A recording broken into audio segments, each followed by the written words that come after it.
The Morning Market Kickoff with your host, Tommy O'Brien.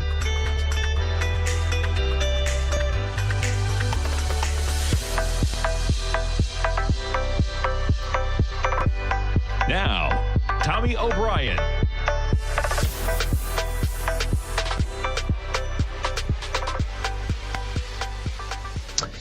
Good Friday morning, everybody. I'm Tommy O'Brien, coming to you live from TFNN, 8:30 a.m. Friday morning, 1 hour to go until the opening bell, and we got markets yet again opening in negative territory, but we're off the lows that we made overnight. Dow futures negative 147 points, trading 25,405. S&P futures negative by 20, trading at 29.36. NASDAQ futures negative by 66 points, trading at 83.16. Oil off another $1.50 at 45.59. The 10-year yield right now, 1.222%. We actually got a 1.16 handle last night at the lows of the market. We'll see that in a moment as we jump over to the charts. And the gold contract this morning, gold trading off $17, negative as well, $16.25. Silver off 53 cents. We have a chart of the S&P up there. Let's zoom in. We're looking at a 5-minute chart. Here's yesterday's action. Here's where the acceleration, well, I was looking about 3 o'clock, but you see, even the end of the day, right? Zooming in just on yesterday, the close, quite an acceleration as about 350 in the final 10 minutes of the market. You started that bar 3,014. And right now, we're trading at 29.39. So even as of 3:50 p.m. Eastern time yesterday, you're talking about an S&P right now that's off 70.70 from that price level. We accelerated lower into the close. We're off 17 points right now in that S&P, currently trading at 29.39. Excuse me, no, it looks to be a little bit higher than that as we're getting a little bit of a pop. But still, markets in negative territory. Jumping over to the VIX, as you may expect, quite a spike on the VIX last night, 47.15, back at a 40 handle though still, as volatility everywhere should be priced into this market.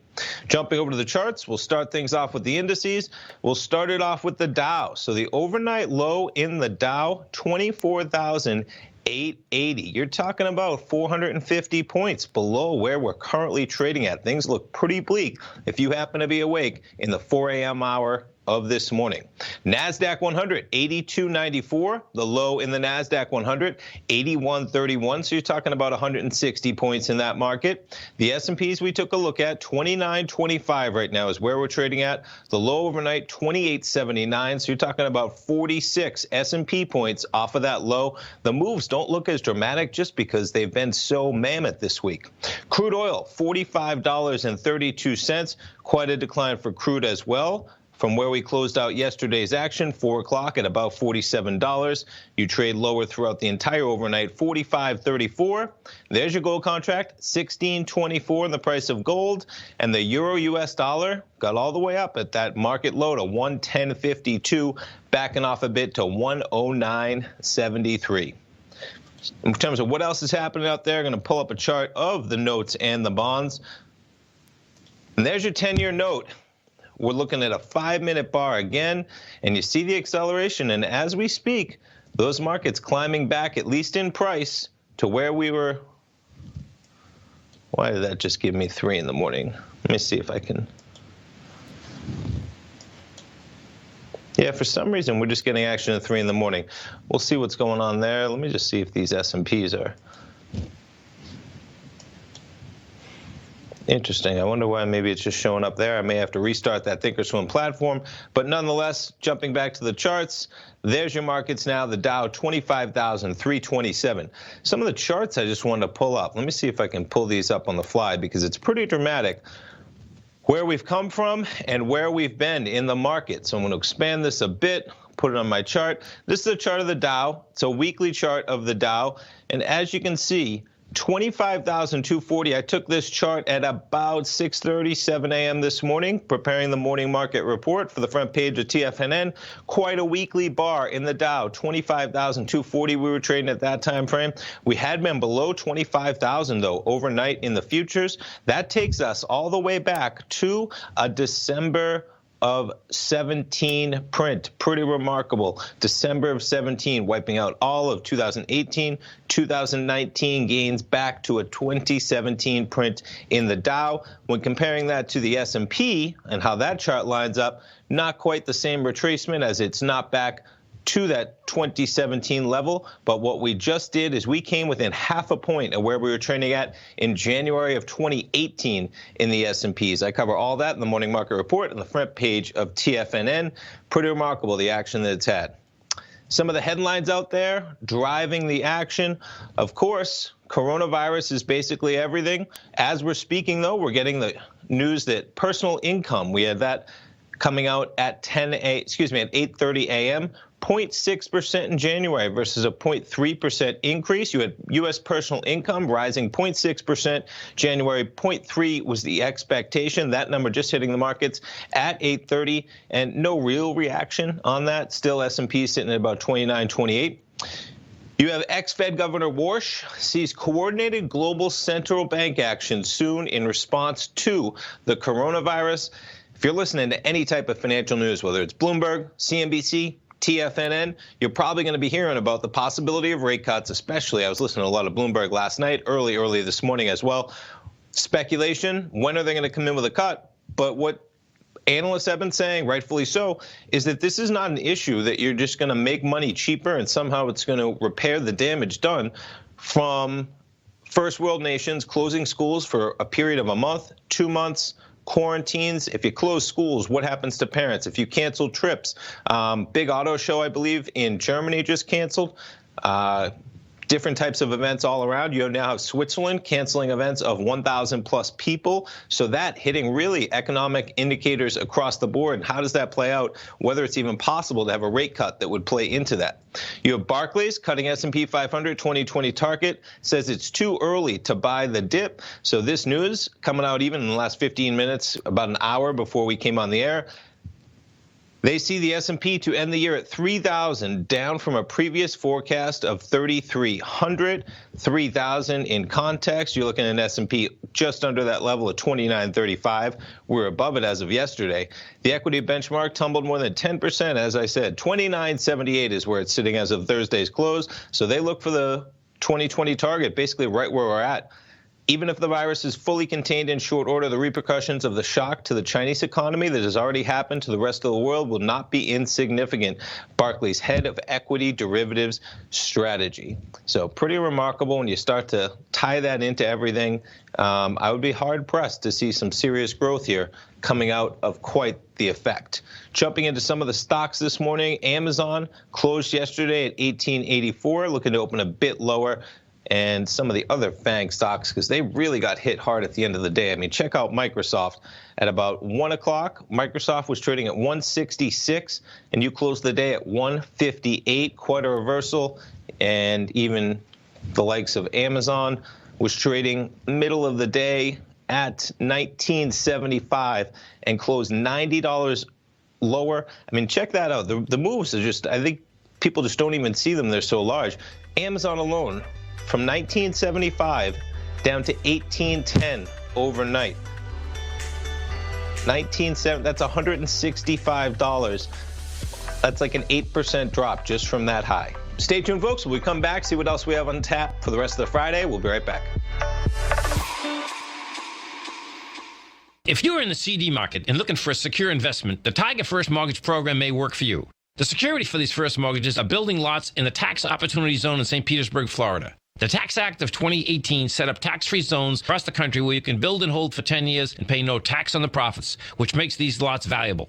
The investment is anywhere from $30,000 to $75,000. The interest paid is 7% yearly, paid on a monthly basis. According to Bankrate.com, the best rate for a 4-year CD in the country as of February 20th is 3.1%. A $50,000 investment at a normal 4-year CD rate of 3.1% would give you income of $1,550 per year or $6,200 over the 4-year period. That same $50,000 investment in the Tiger First Mortgage Program would give you $3,500 per year or $14,000 over the 4 years. Which would you prefer, $6,200 or $14,000 of interest on your investment? If you would like more information about the Tiger First Mortgage Program, you can call me at 877-518-9190. That's 877-518-9190. gold market has taken off topside in a large way in 2020. If you want to take advantage of this sector, now is the time to subscribe to my Gold Report.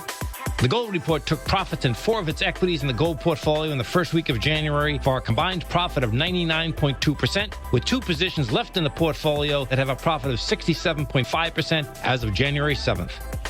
The Gold Report is a comprehensive look at the metals sector as well as the markets that move gold, which is the currency and bond markets. New subscribers get a 30-day money-back guarantee, so you have nothing to lose. Every Monday morning, I publish the Gold Report with coverage of gold, silver, bonds, the XAU, HUI, GDX, as well as more than 30 different mining equities. To see for yourself the types of profitable trades that are recommended within the Gold Report, sign up now by visiting TFNN.com. Don't miss out on the next great gold trade. Sign up today.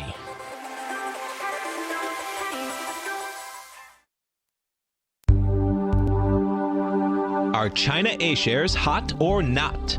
If you trade China A-shares, now may be time to take a closer look. Trade CHAU or CHAD, Directions Daily CSI 300 China A-share Bull and Bear ETFs. China A-shares in either direction. Visit directioninvestments.com today. An investor should consider the investment objectives, risks, charges, and expenses of the Direction shares carefully before investing. The prospectus and summary prospectus contain this and other information about Direction shares. To obtain a prospectus or summary prospectus, please contact Direction shares at 866-476-7523. The prospectus or summary prospectus should be read carefully before investing. An investment in the funds is subject to risk, including the possible loss of principal.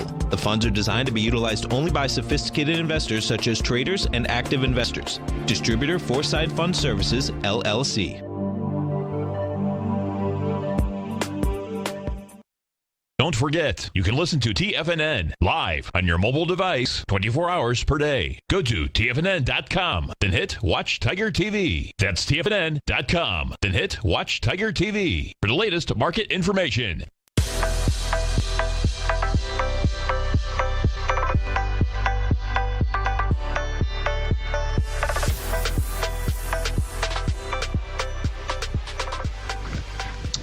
Welcome back, folks. We have S&Ps negative by about 27 points right now, trading at 29.29. We have the Dow off 211, 25,341. Dow had been down dramatically lower than these levels overnight, though. Jumping over to some of the other news stories out there making headlines. So we talked about the 10-year, quite a number. Treasury yield collapsing to another record low of 1.16. To put things in context, we started the week thinking, boy, oh boy, are we going to make a record at 1.32 was the all-time record? Not to mention, not long ago, I think we were at 1.9% to start the year, maybe. I mean, just been a record run to lower rates in those bonds and notes. Benchmark trading to 1.16. First time it ever traded below 1.2. The 10-year ended last week, so 1.47. We were almost at 1.5% last week. We're sitting at 1.2% right now. The 2-year rate slid to 0.95%. You're not even going to get 1% on your money for a 2-year from the U.S. government. And there your price tags across the board. A 3-month, 1.33. The 5-year right at about 1. Excuse me. And the 30-year, 1.721%. United Airlines slashing Asia service because of coronavirus. This is a headline popping up in the last 15 or 20 minutes. Shouldn't be too surprising. Those airline stocks really have taken it hard, along with the cruise lines, of course, with all the headlines and who would be planning a cruise right now. There's United. That's UAL, not Under Armour. United, $64, closed at $64.94, but just to back this up on an hourly for 20 days, quite the drop from above 80 to 63. Delta Airlines at 47 was up there at $60 not that long ago. An American Airlines down at $20 was up at $30. The cruise lines, Royal Caribbean, closed at 77. That was just trading at 123. Carnival was just up at about 45. Now we're trading at 31. Norwegian cruise lines, $34 from about 55. Just quite a drop-off. Jumping around to some of the other stocks that were hit particularly hard. Disney, 116, was up there at 150 not that long ago, within about the last 2 or 3 weeks. Even Microsoft yesterday, we talked about it. Check out the slide from Microsoft. As you go from 191 down to 154, but really, I mean, the drop just even the last 2 days, we were trading at 172. You made it down to 151.80 overnight. Microsoft at about 154.32. Other stocks out there making moves. Beyond Meat come out with their earnings. Dropped more than 11% after the company reported a surprise quarterly loss. Posted a loss of 1 cent a share. The loss came even as quarterly revenue tripled. So they're taking in money, but they're not bringing it to the bottom line. Beyond Meat, there's your action as they come out with their earnings, it looks like last night. You close at 106.14. Those numbers out at 4 o'clock, I believe. So they lose 1 cent. They were looking to make 4 cents. You have Beyond Meat opening down about $14, and you want to talk about a roller coaster.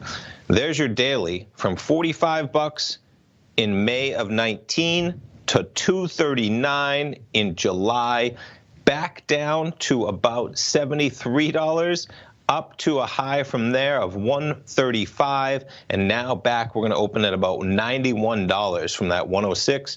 So where's 91 going to put you? 91's going to put you about right at this line right here. We're into this gap over here. Just quite a tough one for Beyond Meat. Many competitors in that industry coming in.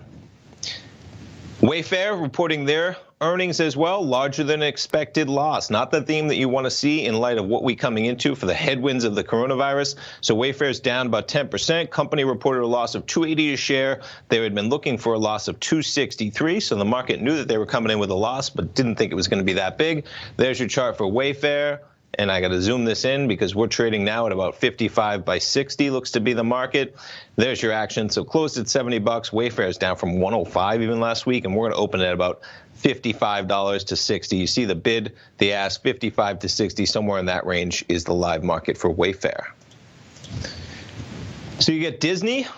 One of the analysts at BMO naming Disney his top pick. I am a long-term bull on Disney. I've been talking about it for a while. Boy, oh boy, has Disney been hit, though, really hard with the coronavirus. It would make sense, right? You have parks all over the world. We live in Florida. I live in Florida. We have Disney around here. I imagine that could be something that really takes a hit. What about people going to movie theaters to see their films? On the flip side of the Disney conversation, Disney Plus. Are you going to sign up for Disney Plus if you're spending more time at home? We've seen Netflix rise up during this coronavirus week. We'll jump over to those two stocks because it's been an interesting run for Netflix this week. You see it? You see the drop off for Netflix on Sunday. That's Friday's action. It opens lower with the market, but quite the run, as in, while everything else is really taking it hard, you've seen Netflix run up on a couple occasions, was actually above 390 yesterday, looking to open slightly in the positive this morning. But Disney, dealing with their own set of woes, quite a different story when you put that on about a 20-day hourly, trading from about that 150 we mentioned down to 116. And really to compare things, to put things in real context. And if you're a long-term buyer, this is a decision that you want to take a look at. Because we go back to April of 19, we are now down to a world where nobody knew anything about the Disney Plus streaming service. If you recall, that's when they first announced that they were going to offer Disney Plus for $6, $5.99, I believe it is. You're able to bundle it for $14, maybe somewhere in those ranges. I might be off by $1 or $2. The market loved the fact that they were going to undercut Netflix. It trades higher. We start streaming, I believe, right on November 1st. The market trades up a bit. This big bar, let's see, November 13th, Disney tells the world that they had 10 million subscribers already signed up within basically the first week of their launch. You reach 153.41. They come out with their earnings in February. 26.5 million people they have signed up. And just like that, we give it up from a high there of 147.30 on February 5th. We're at 118, and we're going to open at about 116. The high before that gap is 117.86. So we're right basically into this bar, which is April 11th, which, depending on what Disney deals with, and it's going to be a rough one potentially with the parks, so this would be a longer-term investment, But if you're a long-term buyer in Disney, you believe that the streaming service, they just had Iger step down, their new guy, that is where the future, along with their production, along with the parks, along with producing all the movies they have from Marvel, Fox, 20th Century Fox, they own ESPN, they own Hulu, they're going to package that. Are you able to ride out the year or two maybe? The coronavirus could potentially shut down Disney for a month. Easy. That's very, very possible. So that could be a rough one. I think the market pricing in that news is definitely possible. You have schools shutting down in Japan for a full month. You may see the effects. But to think that we're back at a time where the market had no idea what Disney was going to do, we now know that they undercut Netflix. It's $6 a month. They have 26 million people signed up as of the beginning of February, just blowing out, I think, the numbers that you would expect prior to that number coming out. So we'll see where Disney shakes out, but 116 right now, and Netflix, as we said, trading at $371, going to open at about that $370 price point as well. Quite a run for Netflix from $252 in September. Stay tuned, folks. I'll be coming back to wrap up the program. We'll check back in on the markets one more time with about 30 minutes to go until the opening bell. Dow right now, negative 204. S&P's negative 28. We'll be right back. I'm certain you are or strive to be one of the best at everything you do in life. It's the most common trait that we tigers and tigresses share. If you're looking to become the best of the best when it comes to managing your money, let me teach you to do what most wealth managers tell you can't be done, which is how to time the markets. I'm Steve Rhodes, author of Mastering Probability, and for the last 12 months, Timer Digest has been tracking my newsletter signals, which have earned me the ranking as their #1 market timer in the nation for the S&P 500 for the last 12, 6, and 3 months. Timer Digest also ranks me as the #1 market timer for gold as well. The fact is, markets can be timed, and I'll teach you the exact set of tools that I use that has transformed me into one of the best at what I do. Sign up for Mastering Probability today by clicking on the newsletter tab on the homepage of TFNN.com and get immediate access to workshops where I take you step by step how to use an extraordinary set of tools as well as provide great market calls too. Sign up today. If you haven't checked out the newsletters page of TFNN.com, what are you waiting for? All of the TFNN newsletters are informative, up-to-date, affordable, and a must-have for every trader looking to gain a competitive informational edge in today's markets. TFNN newsletters cover every aspect of the markets to offer you the very latest in market news.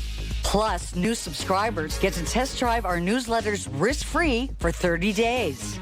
From all aspects of the markets, including stocks, bonds, metals, commodities, and tech, there's a newsletter to fit your needs exclusively from TFNN. Stay informed each day you trade and get the competitive edge that will help you stay ahead of the game.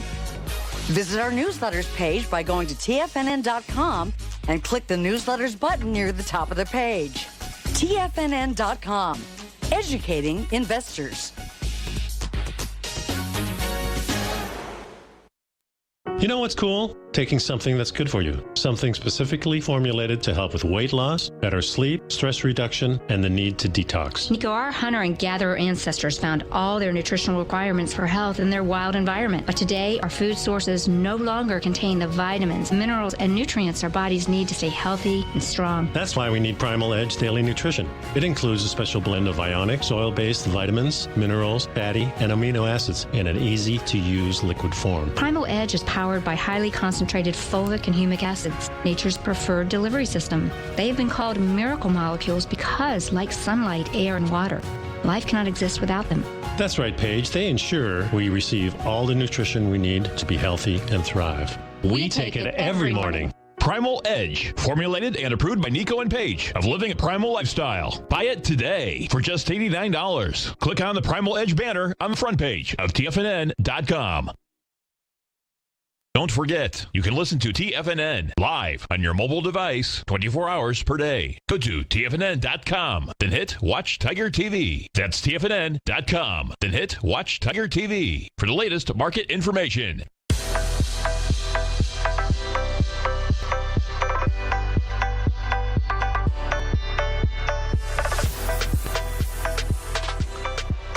Welcome back, folks. We get the S&P is negative by 27, Dow off about 199 right now, 35 minutes to go until the opening bell. And jumping on just some final quick headlines that we jump around here. So global stock markets have lost $6 trillion in value in 6 days. I don't have to tell you how. It has been quite a run that we've been through. And other news story, I saw this one. The World Health Organization warning virus could spread to every country. Mexico confirms first case. Just some sensational headlines, but you got to keep them in mind. One thing I did want to jump to, some of the stocks. I mean, we talked about Disney. Tom talked about it last night. You can't help but if you're a long-term investor, if you're young in your retirement, if you're looking for some stocks that you can weather out a year, a two-year, potential, 3-year maybe, this could be a real rough year. But if you're looking 5-10 years in the horizon, how about Uber, right? We were just down to $25. We made it up to $42 approximately, $41.86. If you recall, we just had their earnings February 6th. Uber told the world that they're going to be profitable by the end of this year. This is a company that's changing the way we travel around the country, travel around the world, not the country. And to think they just told the world that they're going to be profitable in 2021, you're now sitting at a $31.79 price point for Uber. You were just trading at 42 almost, and you know that you were trading at 37 before we found out that they're actually going to be making money in the end of this year. Lyft as well, a little bit of a different story with Lyft though, but man, you're down at basically all-time lows for Lyft at 37.26. You might see some potential there in the future for both of those ride-hailing companies as you look to what you might want to be invested in. Even Disney for the longer term, you see the run-up that we talked about there. And how about Amazon? I mean, Jeff Bezos, they are not going away. We're going to open at $1,840. We were just at $21.85. Mammoth growth on their earnings numbers. They actually had profits in there at the January 30th, even though doing same-day delivery. So stay tuned, folks. Larry Pesavento coming up at 9. I'll be back at 10 o'clock with Tom. S&P's negative 31. Friday trading worst week since the financial crisis. We'll be right back. Live programming all day at TFNN.